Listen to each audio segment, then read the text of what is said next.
Good morning, students. Today we start a new topic which is mobile system organization. So here, in today's modern era, handheld smartphones has replaced the computer system to a great extent. So here, today we talk how mobiles helps us. What is mobile about and how the applications in mobile work. So a mobile OS control the entire function of a mobile device through the extensive use of various mobile applications and supports wireless communication. It is capable of handling endless applications. It will sending a text message which we call SMS, making a call through radio transmitter, supporting multimedia formats. So here today we discuss about different parts how mobile is divided. So here's the particular diagram of mobile system organization. This is the CPU part in which GPU and all the process of the memory are stored. Here's a touch sensitive interface. This is where we insert the SIM card or the transmitter or the receiver.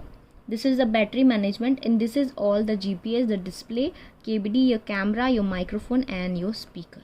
And this is all the audio parts by which we can easily get the information of like we talk to another person, we get the audio in a good quality with the help of this particular thing. So let's start. First is mobile processor. So like in computer there is a CPU processor, in mobile also there is a processor. Just like CPU is the brain of the computer system, in mobile processor is the brain of a smart. It receive and execute every command and perform billion of calculation per second.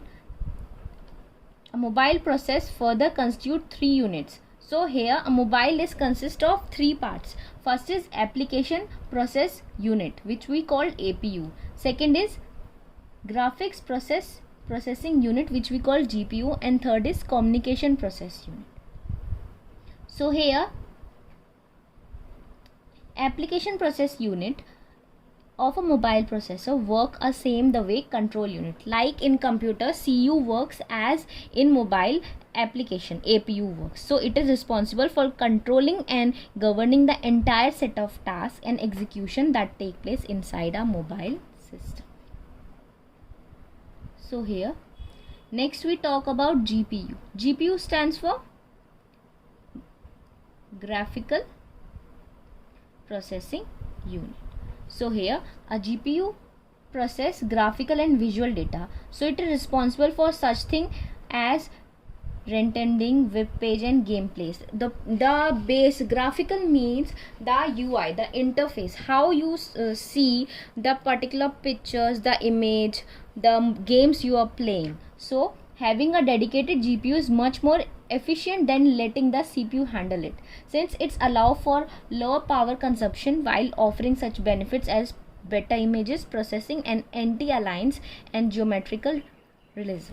The better the GPU, the better the visual of complex websites and 3D video games. You can see na something says that GPU is very good, so that means the graphical user interface is good, so that we can play game in a very new manner. The UI are very good and strong. Third part is CPU, which stands for communication processing unit.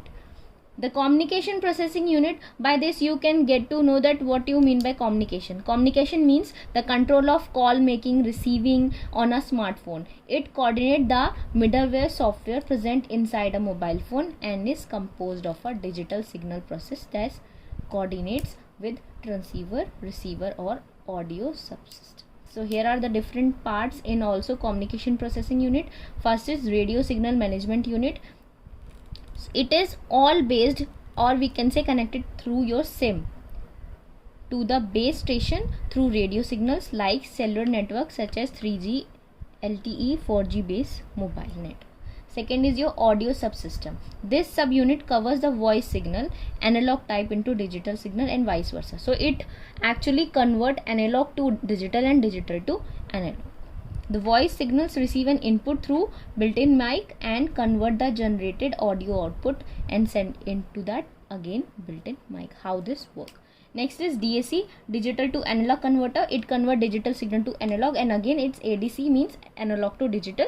It convert analog signals to digital signals. So this is how the mobile is worked. So the second part is now camera ISP, which means image signal processor. So you all know the camera part. An integrated image signal processor provide the image processing interface. It is designed to deliver a tightly bound image processing package and enable an improved overall picture and video experience. So all the camera related things are done by this particular camera ISP. Next is display unit. You can see the display in which there is a touch station. You can touch, and you touch on the screen and that particular app open up, and you can type whatever you are writing or typing on that mobile, it happening. So that all happen with the help of display unit.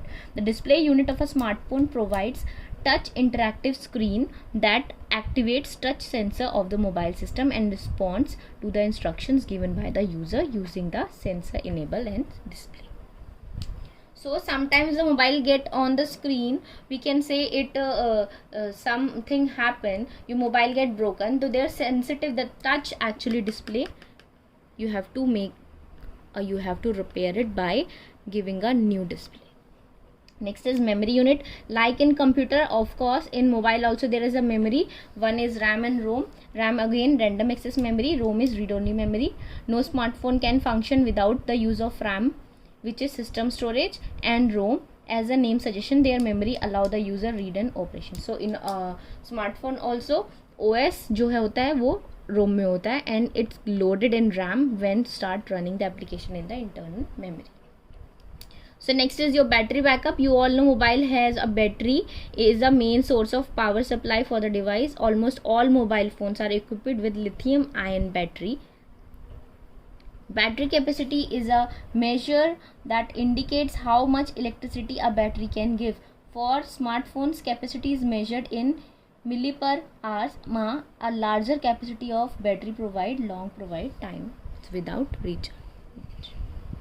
Next is your, so here the mobile concept is clear now.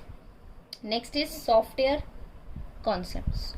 So what you all know, a computer system has two parts, hardware and software. Hardware we have learned, in which we have input output devices, all the RAM, ROM, memories. Now we talk about the software concept. So here there are different types of software. First is system software, second is application software, third is utility software, and fourth is library software. So let's talk about, here is a chart also, you can see that system, utility, application, libraries. In system there are two types, operation system, language translator. Again in language translator there are three types, compiler, interpreter and assembler. So again in application software there are two types, general purpose and customized software. So let's talk about the system software. So now let's talk about system software. So these programs provide the environment for running application programs and are designed to control the operations of a computer system. It's direct the computer what to do and when to do and how to do. Thus the system software serves the interface between hardware and software. Okay, you can say like you have Windows, Apple, Android, iOS. These are the system softwares which we can OS system. So different function of, what are the different function of system softwares? First is reading data and receiving information, translating data and instructions, controlling all the peripheral device. Peripheral means the connected input output devices are we call peripheral devices. Fourth is processing and generating output. So system softwares can be further categorized into two parts. First is operating system and second is language translator. You all know operating systems. So Android, iOS, Windows, all are the example of operating system. And language translator is in when the computer language translate the binary code and again it's convert into another language so that the other people or the person we can see. That is what we call language translator, which we study in further later on. So let's talk about the application software. So what do you mean by application software? So here application software is bought by the user to perform specific application or task. For example, making a document or making a presentation or handling inventory or managing the employee database. So here application software also classified into two types. First is general purpose application software and second is customized application software. General purpose, what it do? The best example is office tool. We can say the word processor software, spreadsheet, database management system, IDE, all the inbuilt software which we get by which we can get the information and make our work easier and fast. For example, Microsoft Word. So MS Office is the example of general purpose application. If we talk about the second part, which is customized application software, it is, we can say that a company developed a software, customized a software according to the user requirement, so that the company get all the things in one go. So here are the examples: banking system, payroll management system, financial account, inventory management software, and billing system. Example is when you go to malls and shops, so when you buy something, they have a system in which there is a customized software in which when they click on that particular button, that amount added in their cart and the bill generates. So that's how it's a specific purpose application work. Next are the utility software.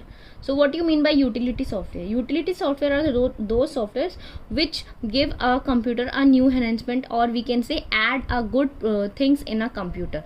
Utility software are those applications program that assist the computer by performing housekeeping functions like scanning database, removing virus. So one of the utility program is antivirus. You all know antivirus, what it detect and remove the computer virus. Next is disk defragmenter. It also helps in giving a space, or we can say remove unused space and give us the more space so that we can save more data. Next is backup utility. You all know backup utility. Backup utility helps in taking backup of the data, that is duplicating the disk information. It create a copy of the complete partial data stored in a disk and detached to it. In case hard disk crash or some other things failure, the file can be restored by backup. You all know now that we take a backup of a thing in a Google Drive. This is also one of the type of backup utility. Next is compression utility. So in this utility, it helps in compressing the large files and it reduce the storage. Like we can example, if there is a large storage file, what we do, we zip that all thing in a folder, and in that particular thing all the files are compressed. Next is disk cleaner. It clean the disk. Next is device driver. Okay, device driver, what you mean by device driver? It's a program that control a partial type of device, usually a peripheral. So the example is whenever you use a pen drive, you can see there is written on the right side that the device is installing. So that particular thing is device driver. Right now we don't need a device driver. It is like in back days, in back years, when there is not so much of technology, in that particular thing we need device driver. Next we talk about the concepts of operating system. You all know what is operating system is. It's a program that acts as an interface between the user and the hardware of the computer. The OS helps to manage resources of the computer and optimize its performance. So here software system, application software, there is an operating system. In hardware disconnect is CPU, RAM and IO. IO stands for operating system. IO stands for input output device, sorry. So you all know every computer have, or like without operating system you cannot run any program, you cannot run anything. So DOS, Unix, Linux and Windows are the some commonly used operating systems which we used nowadays. Nowadays we use iOS also, Apple, Windows. So here are the need for an operating system. Why we use? Why we use that? Operating system is an essential component of the system software inside a computer system. First is user interface. User interface means it give a particular user to interface. Operating system provide instructions to prepare user, that is way to interact with the user either through GUI or command prompt. Second is program execution. It load necessary program in the computer memory which are required to it work properly. Resource allocation. Operating system control and allocates the system resource like CPU time and memory and RAM. For example, RAM. Manipulating of file system. It manage means the method or a format in which information is stored and retrieved from the data or the hard disk. Input output operations, you all know, it manage all the input output. Error detection, it also detect or handle the error. It's like somehow you can see that a system get hanged, the system by default detect the error, that is the error by which we get all these problems. So these are the things which we need for an operating system. Last is operating system control the various system hardware and software resource and allocate them to use or program as per their requirements. Next is OS as a resource manager.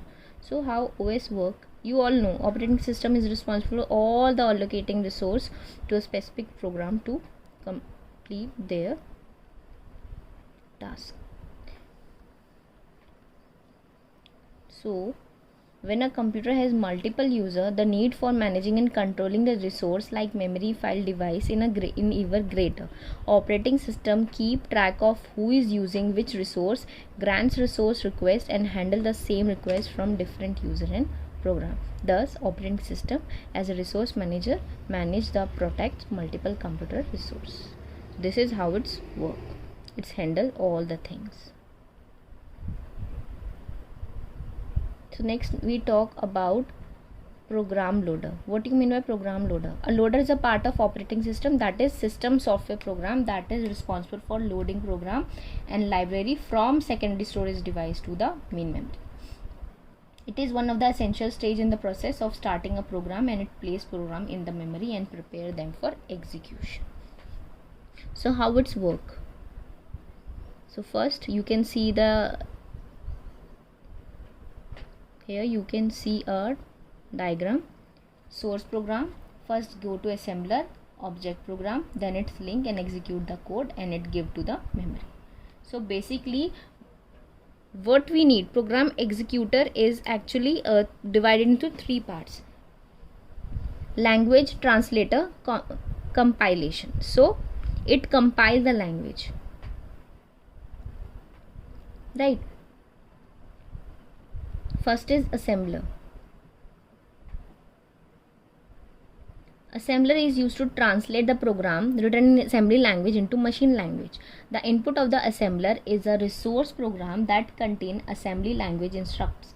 The output generation by the assembler is the object code or the machine code understandable by the computer.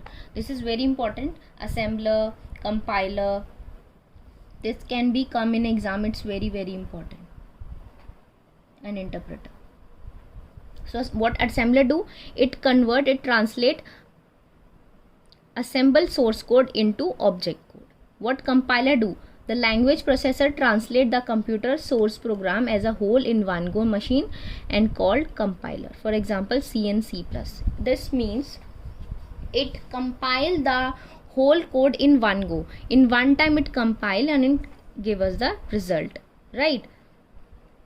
The program translate into machine language is called object program. The source code is translate into object code successfully. If it's free from error, there are any error in the source code, the compiler specifies the error at the end of the compilation with the line number. Suppose there is a error in line number 5, so it's compile the whole program in one go, and when it's compiled at the end it will give us that in line number 4 there is an error.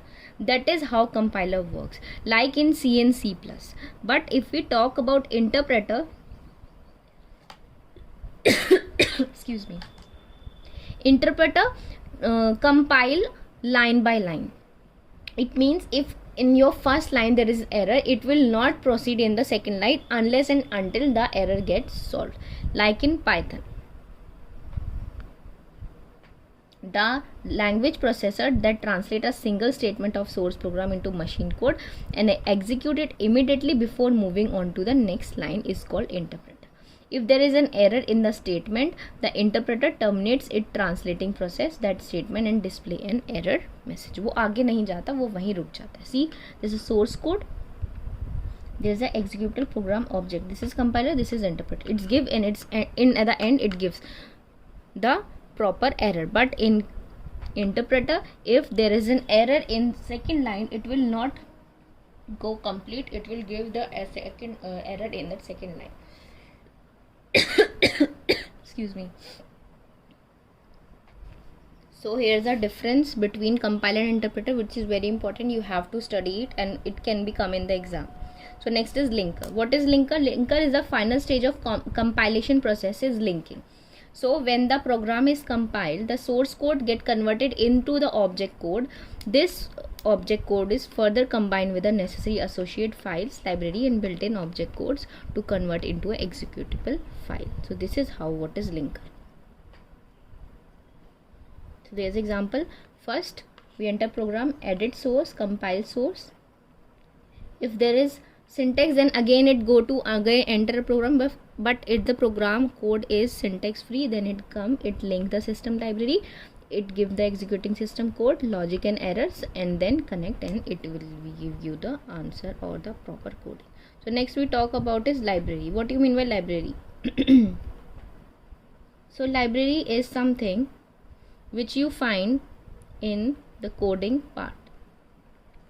So libraries are collected of pre-compiled routines that a program can use. The routines, sometimes called modules, or store in the object format. You can learn this in the Python.